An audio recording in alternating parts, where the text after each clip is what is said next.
Hello. I wanted to spend just a minute. I'm never sure when students are in a class how much experience they've had with D2L. So I wanted to spend a little bit of time. I'm trying to go quickly.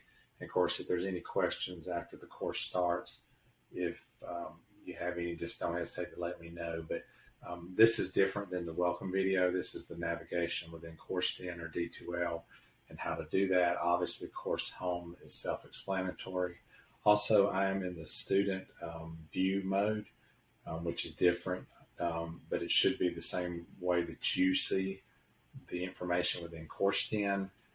If you obviously see across the top, you see everything is listed. A lot of it is self-explanatory. I don't want to patronize anybody, but I do just want to make sure everybody's comfortable. Before I mention the tabs or go into the detail on the tabs, the announcements, this will not be empty soon. We will post, we already scheduled many announcements to come in there. They're very detailed information that is already scheduled to go out. I'll post other announcements as the semester goes along in response to things as needed, but there will be a lot of information. So once we get going, you will see more information in the announcements section right here. Also, you have a calendar on the right that can be handy. This is only beneficial, obviously, if you log into Course 10, so you want to make sure you do that. I really recommend daily, even if you don't plan on doing a lot of work for that day, just so you can kind of put your eyes on the due dates and make sure you're not missing something. Also, under syllabus, obviously, you can click on that and you can see the different information that's listed for the syllabus. It'll pop up in another screen that'll open a new window, and that information is there listed for you.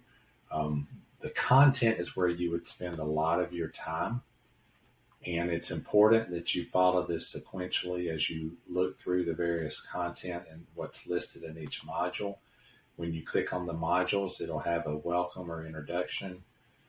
And then below it, again, please go chronologically. You will see the various things. Obviously, for Module 0, you have various housekeeping things, information about me, the course overview, where to get help. Again, your syllabus is listed here and other activities. The assignments and graded work under Module 0 is here. So you would have the two things by August 17th. Presumably, if you're watching this on August 13th, it's very short. It'll take you 3 to 5 minutes to complete that. Just gives me good information to be able to reach out to you as needed on information, something you may have missed, those kind of things. Also tells me just a little bit about you and where you work, those kind of things. Assignments and due dates. This is very helpful as well. So you could print this just as a suggestion, or put it on your desktop, at work, at home, on your refrigerator, wherever you need to put it, so that you can, again, just stay up with the various due dates.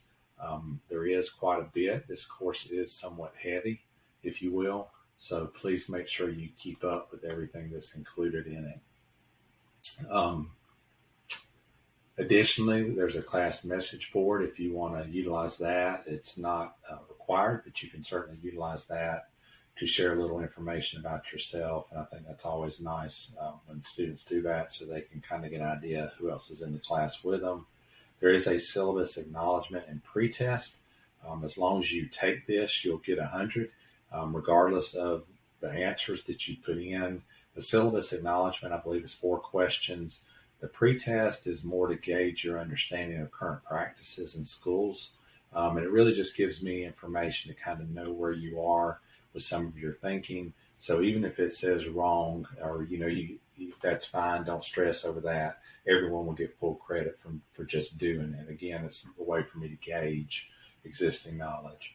And then as the course progresses, you would obviously just click on the various modules, and it would give you the information. And when you go back, it would give you the activities, the materials, the reading materials, the learning materials rather, the graded work, and then the clinical practice. You do have 3 clinical practice exercises that I strongly encourage you to start looking at as soon as you can.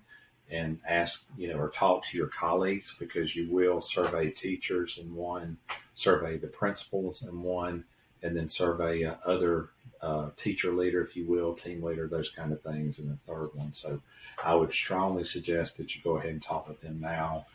Please don't just spring it on them. Also, and then of course you would just follow everything as it's listed, and that's important that you do that. Module 5 is where you, at the end of it, is where you, not sure why it did that. But module 5 is where you would have the various information related to the last module, and I'll have to check that. Not sure why that tab is doing that. Probably because I'm in student mode and it's not open yet. That's why. So again, it is sequential and chronological. That's why it does that. Now I remember. So again, all of that is under content communication. You can utilize email here. I will email within CourseStem, but I'll also email your West Georgia address. Usually the same email will go to both places, so I can try to ensure that you see it as quickly as possible. I prefer, when you're communicating with me, I prefer the West Georgia email. The reason is because if I'm out and about and I see it on my phone, I can access it more quickly, and that usually means I can respond more quickly than having to log in and go through several steps. So you can do either one, of course, but that's the one I prefer as the first point of contact if you use email. I'm also fine with text or call. You can use any of those mediums, whatever's best for you. We don't have groups in this particular section or this course. Again, the announcements we talked about. There's not discussions other than voluntary if you want to, or optional rather. If you want to utilize those, again, you can do that. There's no required discussions. There are quizzes. Make sure that you look at those. They are one attempt quizzes. So please make sure that you take your time with the reading material and the videos so that you do well. And that is the purpose of it being one attempt, so that you do take your time and really think about what you're studying. Sorry, I jumped from communication to assessment. I was trying not to make this too terribly long. And then obviously assignments is where the meat of the course is in a lot of ways. You see the student information form, and you see the different assignments listed. I mentioned the clinical assignments. There's a couple of reflections, and then of course your key assessment. I strongly encourage you to look at that now. It is a PowerPoint, and that does not mean that it doesn't require a lot of work. It requires a lot of work, and it's something that you need to be working on along and along. And when you look at the efficacy action plan, you can look at either one. They're really very, very similar, but for fall of 2025, you will see in the instructions why it's something that you need to work on along and along, because it would be very difficult to wait to the last week and do a professional job on that assignment. So please make sure you look at that early. I cannot stress that enough. Obviously, your grades, when you want to keep up, or when you do keep up with your grades, it will be listed here. And then you have tools, UJA, which is what I'm utilizing now. If there's any conferencing you want to set up, you can utilize it this way. So there's a lot of different things there, but basically these tabs, and it's really intuitive. I think you'll be fine if you have not used CourseStem before. If you have any questions at all, you're not sure where to find something, or something contradicts, please let us know so that we can fix it. So the more students let us know something like that, the better the course is for the future. So we really appreciate that kind of feedback. So if you're in multiple courses, which I think most of you are, obviously if you click on this, it'll list those courses that you're in. But again, Course Home just brings you back to where the announcements are and those calendar of things coming, or the calendar of things coming due. So I know that was quick, but again, if you have any questions, please don't hesitate to let me know, and I'd be happy to help you.